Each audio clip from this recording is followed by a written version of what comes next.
Welcome to Crypto Market Wrap. I'm Tom Colosi. And I'm Brian Kramer. So the big news this week is the Coincheck hack. We got about 6% of them that came up missing. Where's it at? Not my wallet. Just check yours. I checked mine. It's not in there either. But this is a huge story. What's your thoughts? So, yeah, big story. It's the largest cryptocurrency hack to date. Approximately $500 million worth of NIM coins were taken by hackers.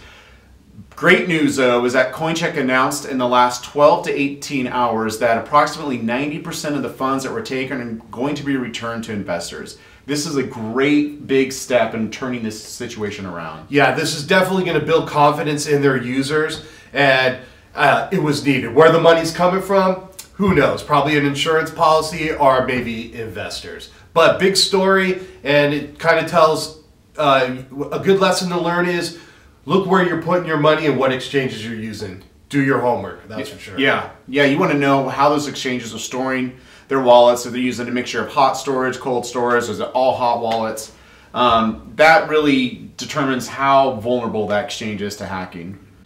So Robinhood, we're not talking about the movie. Yeah, Robinhood is a stock trading app that's extremely popular amongst millennial users here in the United States.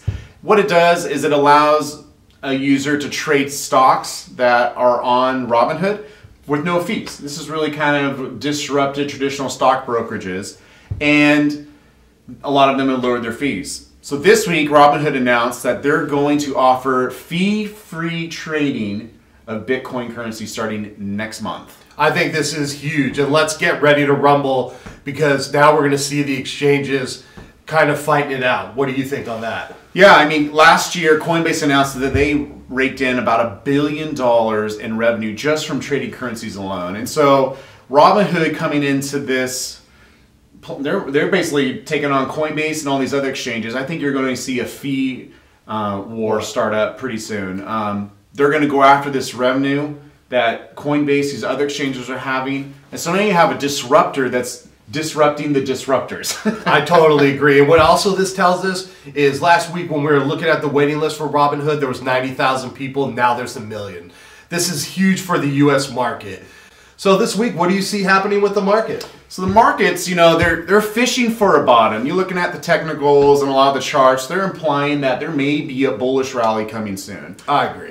There's also a little bit of a shift in investor sentiment. You see just in the CME and CBOE futures contracts that you're seeing more people, investors, taking long positions. Granted, the futures contract doesn't necessarily correlate to how prices are going to actually be in the future, but I think it's really more relative to how investor sentiment may be changing. So I think we may have a rally getting ready to start either this week or the following. I'm hopeful. I agree. I think we're starting to see signs. The market cap is growing to about $600 billion. That's a lot of money. And so, yeah, I think we're going to see a nice rally, and we're due for one. We're due for one, and I'm hopeful. Well, thanks for checking in with us this week. Feel free to ask any questions or comments in the video below, or check us out on Twitter. We hope you guys have a great week and happy trading. Thank you. See you next time.